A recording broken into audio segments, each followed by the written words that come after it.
السلام علیکم، welcome to علم ستارے اور ہم یوٹیوب چینل۔ آج کی ویڈیو ایک بہت ہی خاص قسم کی ویڈیو ہے۔ آج کی ویڈیو کے اندر میں آپ کو ایک ایسا عمل بتاؤں گا جو حصول انعام کے لیے انتہائی مجرب ترین ہے اور انتہائی پاورفل ہے۔ ایسا عمل نہ آپ کو کسی کتاب میں ملے گا، نہ آپ کو کوئی دے گا۔ یہ سینہ در سینہ ایک ایسا راز ہے جو کوئی کسی پر عیاں نہیں کرتا، لیکن میں آپ تمام دوستوں کے لیے یہ عمل لے کر حاضر ہوا ہوں تاکہ جو مجبور لوگ ہیں اور جو شوقین لوگ ہیں عملیات کے، وہ اس سے فائدہ اٹھا سکیں۔ آپ اس سے پرائز پونڈ کے نمبر وغیرہ، ریس وغیرہ کے نمبر معلوم کر سکتے ہیں۔ مخفی جتنے بھی راز ہیں ان کا انکشاف آپ کر سکتے ہیں۔ کوئی بھی چوری کیا ہوا مال اگر آپ اس کا پتہ لگوانا چاہتے ہیں وہ آپ اس سے پتہ لگا سکتے ہیں۔ اور اس کے علاوہ عالم علوی اور سفلی کے جو عجائبات ہیں وہ آپ اس سے دیکھ سکتے ہیں، اور اس عمل کے ذریعے آپ متبرک جگہوں کی زیارات بھی کر سکتے ہیں۔ عمل تھوڑا سخت ہے، تھوڑا سا مطلب ایک چیز جو پاورفل ہوتی ہے، جو چیز ریئل ہوتی ہے تو وہ پھر تھوڑی سی سخت بھی ہوتی ہے۔ تو اگر آپ روحانی طور پر اتنے قابل ہیں کہ آپ اس عمل کو کر سکتے ہیں تو تب ہی آپ اس عمل کو کریں، ورنہ میں مشورہ یہی دوں گا کہ آپ اس عمل کو نہ کریں۔ تو عمل میں آپ کو کچھ باتیں میں بتا دوں کہ جو ضروری ہیں، وہ ضروری یہ ہیں کہ آپ کی یکسوئی ہونی چاہیے۔ یکسوئی مطلب کنسنٹریشن مطلب یکسوئی تصور۔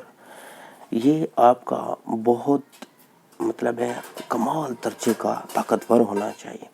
جس چیز پر آپ یکسوئی کریں، جس چیز پر آپ مطلب مشق کریں گے، تصور کریں، تو وہ آپ کا اتنا پاورفل ہونا چاہیے کہ اس کی کوئی مثال نہ ہو، کیونکہ روحانیت کی پہلی جو سیڑھی ہے وہ یکسوئی ہے۔ اگر آپ کی یکسوئی طاقتور ہوگی، آپ یکسوئی میں ماہر ہوں گے، جسے مراقبہ بھی کہتے ہیں، اس میں اگر آپ ماہر ہوں گے تو یہ عمل آپ کے لیے بہت آسان ہو جائے گا۔ عمل سے پہلے غسل کریں، پاک صاف کپڑے پہن لیں، عطر لگا لیں، کسی ایک مخصوص جگہ کا آپ تعین کر لیں، کوئی ایک کمرہ آپ ڈھونڈ لیں، اور کوئی اگر ایک ایسی جگہ آپ کو ملتی ہے جو الگ تھلگ ہو، جہاں کوئی دوسرا آپ کو ڈسٹرب نہ کر سکے، اور جب تک آپ عمل کرتے رہیں تو آپ کی اس جگہ پر کوئی بچہ، کوئی بڑا جائے بھی نہیں۔ وہ عمل صرف وہ جگہ جو ہے وہ صرف آپ کے اس عمل کے لیے ہونی چاہیے، اس کے علاوہ آپ نے وہاں پر کچھ نہیں کرنا، نہ کوئی وہاں پر جائے۔ اس کے بعد آپ وہاں پر ایک سندل کی اگر بتی جلائیں، خوشبوئیں لگائیں، ٹھیک ہے، اور بعد نماز عشاء آپ نے اس عمل کو شروع کرنا ہے۔ اب آپ نے کرنا کیا ہے، اس کے اندر جو کچھ چیزیں ایسی ہیں جن کا آپ نے پرہیز کرنا ہے۔ وہ پرہیز یہ ہے کہ آپ نے جھوٹ بالکل نہیں بولنا اور کوئی بھی مکروہ کام نہیں کرنا۔ اس بات کا آپ نے خیال کرنا ہے، جیسے زنا ہے، چوری ہے، جھوٹ ہے، کسی کا مال مارنا ہے، کسی کو گالی گلوچ دینا، یہ کام آپ نے بالکل نہیں کرنے اس عمل کے دوران۔ آپ نے ہر وقت اپنے آپ کو معطر رکھنا ہے۔ معطر مطلب کہ آپ نے ہر وقت خوشبو لگا کر رکھنی ہے، اور اس کے ساتھ ساتھ آپ نے 5 ٹائم کی نماز باجماعت ادا کرنی ہے۔ اگر آپ ان شرائط میں سے کسی چیز کو بھی چھوڑیں گے تو آپ کا عمل باطل ہو جائے گا۔ آپ کے عمل کے اندر وہ پاور، وہ طاقت جو ہونی چاہیے وہ نہیں ہوگی۔ اب آپ نے کیا کرنا ہے عمل، اب میں آپ کو بتا دیتا ہوں۔ پہلے تو میں نے آپ کو یہ تمام لوازمات بتا دیے ہیں، طریقہ کار بتا دیا، کیا کیا چیز آپ کے لیے ضروری ہے اس عمل میں۔ اب میں آپ کو عمل بتاتا ہوں۔ آپ نے اسم یا باسطو پڑھنا ہے، یا باسطو کو آپ نے پڑھنا ہے کتنا 7200 مرتبہ، یعنی 7200 مرتبہ آنکھیں بند کر کے، آنکھوں کو بالکل بند کر دینا ہے اور روزانہ ایک وقت مقرر کرنا ہے، اسی کے اندر آپ نے اس عمل کو پڑھنا ہے۔ یہ نہیں کرنا کہ آپ آج عشاء کی نماز کے بعد پڑھ رہے ہیں، یعنی 8 بجے پڑھ رہے ہیں، کل آپ 9 بجے پڑھیں، پرسوں آپ 10 بجے پڑھیں، پھر آپ 7 بجے پڑھیں، یہ نہیں کرنا۔ آپ نے ایک ہی وقت مقرر کرنا ہے کہ میں 8 بجے بیٹھوں گا، تو آپ نے 8 بجے ہی بیٹھنا ہے اس عمل کے اوپر۔ تو آپ نے آنکھیں بند کر کے 7200 مرتبہ یا باسطوں کا ورد کرنا ہے، اور فل کنسنٹریٹ کے ساتھ آپ نے اس کا ورد کرنا ہے، اور اس کو پورے آپ نے 41 دن کرنا ہے ایک ہی جگہ کے اوپر۔ جو لوازمات میں نے پہلے بتائی ہیں ان کا سختی سے عمل کرتے ہوئے 41 دن تک آپ نے اس عمل کو جاری رکھنا ہے۔ جب آپ کے 41 دن پورے ہو جائیں تو پھر آپ نے اس کو قابو رکھنے کے لیے بھی 101 مرتبہ، یعنی ایک تسبیح کے اندر 101 دانے ہوتے ہیں، تو آپ نے 101 مرتبہ آپ نے اس کو روزانہ ورد بھی کرنا ہے یا باسطوں کا۔ اب آپ نے کیا کرنا ہے، جب یہ آپ اس کا یہ عمل کر لیں، جب یہ آپ کے قابو میں آ جائے، جب آپ عمل کر رہے ہوں گے تو ان 41 دنوں کے اندر آپ کو بہت سارے مشاہدات ہوں گے، بہت ساری چیزیں آپ کو نظر آئیں گی، بہت سارے آپ کو جو ارواح ہیں وہ چیزیں آپ کو، روحانی چیزیں آپ کو نظر آئیں گی۔ تو آپ نے ڈرنا نہیں ہے، آپ نے ثابت قدم رہنا ہے۔ جب 41 دن آپ کے پورے ہو جائیں تو پھر آپ نے جس چیز کا پتہ کرنا ہے، چاہے لاٹری ہے، پرائز بانڈ کا نمبر وغیرہ ہے، کوئی ریس کا پتہ کرنا ہے، کسی چوری کیے ہوئے مال کا آپ نے پتہ کرنا ہے، یا آپ نے کوئی بھی ایسی بات جو مخفی ہے آپ نے وہ پتہ کرنی ہے، تو اس کے لیے آپ بیٹھ جائیں گے دوبارہ رات کے وقت ہی، اور پڑھنا ہے یا باسطو یا خبیرو اخبرنی من عالم الغیب۔ یہ آپ نے پڑھنا ہے 313 مرتبہ۔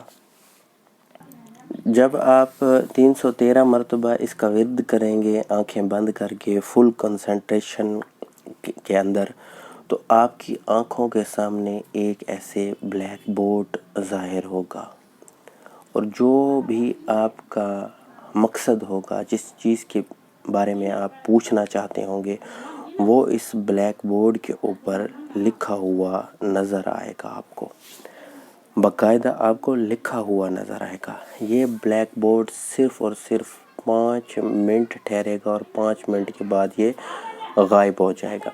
5 منٹ آپ بس یہ بلیک بورڈ آپ کے آنکھوں کے سامنے رہے گا۔ اچھا، ایک اور بات کہ آپ اس عمل کو پورے مہینے میں صرف اور صرف 1 مرتبہ کر سکتے ہیں، 1 مرتبہ سے زیادہ آپ اس کو نہیں کر سکتے۔ پورے مہینے کے اندر آپ اس عمل کو صرف 1 مرتبہ کر سکتے ہیں، اس سے زیادہ اگر آپ کریں گے تو آپ پر بہت بوجھ پڑ سکتا ہے، اور آپ کو مطلب ہے کہ ہر عمل کا ایک بوجھ ہوتا ہے، ایک عمل کا ایک انسان کے اوپر وزن آتا ہے، تو آپ اس وزن کو برداشت نہیں کر پائیں گے۔ تو مہینے کے اندر صرف آپ نے اس عمل کو 1 مرتبہ آپ کر سکتے ہیں جب آپ نے کسی چیز کا معلوم کرنا ہو۔ تو بہت پاورفل عمل ہے، اس عمل کو ہم نے آزمایا ہے اور 100% اس کو ٹھیک پایا ہے۔ تو آپ بھی اس کو اگر آپ کرنا چاہتے ہیں تو آپ کریں۔ اگر آپ کا پیر و مرشد ہے تو آپ اس سے اجازت لے لیں، اور کوئی اگر آپ کے ساتھ عامل رہتا ہے تو آپ عامل سے جا کر اس کی اجازت لے لیں، جو یا باسطوں کا عامل ہو وہ آپ کو اجازت دے دے، تو آپ کا عمل زیادہ پاورفل ہو جائے گا۔ مجھ سے آپ اجازت لیتے ہیں، میں اجازت دینے کے لیے منع نہیں کرتا، لیکن میری اجازت یہ ہے کہ اندیکھا انسان، نہ میں نے دیکھا ہو نہ میں نے جانا ہو، تو میں کیسے اجازت دے دوں۔ بہتر یہی طریقہ ہے کہ آپ اپنے کسی آس پاس کے عامل کو ڈھونڈیں جو عامل ہو، اور یا باسطوں کا عامل ہو. وہ اگر آپ کو اجازت دے گا، آپ کو کوئی بھی مسئلہ ہوگا، کوئی بھی پرابلم ہوگی عمل کے دوران، تو آپ اس سے رابطہ کر سکتے ہیں. وہ آپ کو صحیح گائیڈ کرے گا، کیونکہ ہر عمل میں گائیڈ کرنا ضروری ہوتا ہے. اگر آپ کا مرشد ہے، آپ اس سے اجازت لیں گے تو وہ آپ کو عمل کے دوران آپ کو گائیڈ کرے گا. بہت ساری چیزیں ایسی ہوتی ہیں جو عمل کے دوران گائیڈ کی جاتی ہیں، تو وہ گائیڈ کرے گا، تب آپ جو ہے عمل میں کامیاب ہوں گے. باقی میری طرف سے کسی کو یہ نہیں ہے کہ میں نہیں کہتا کہ نہ کرے، اجازت کی بات نہیں ہے، نہ کرنے والی بات اس میں نہیں ہے، لیکن مقصد یہ ہے کہ آپ کو اجازت کا مقصد یہی ہوتا ہے کہ اگلا آپ کو گائیڈ کر سکے. تو میں بغیر دیکھے، بغیر جانے، بغیر ملے میں آپ کو کیسے گائیڈ کر سکتا ہوں؟ تو میرا مشورہ آپ کے لیے یہی ہے کہ آپ اپنے پیر و مرشد سے رابطہ کریں، ان سے اجازت لیں، یا کسی عامل سے اجازت لیں، تو وہ زیادہ آپ کو بہتر رہے گا، اور آپ کا جو عمل ہے اس میں پاور، اس کی طاقت زیادہ ہوگی. امید کرتا ہوں آپ کو ویڈیو یہ پسند آئی ہوگی. یہ عمل بہت خاص عمل ہے، اس چیز کا آپ نے خیال رکھنا ہے، یہ کوئی عام عمل نہیں ہے. تو پھر ملیں گے نئی ویڈیو میں، تب تک کے لیے مجھے اجازت دیں، لیکن ہمارے چینل کو ضرور سبسکرائب کر لیں. اللہ حافظ.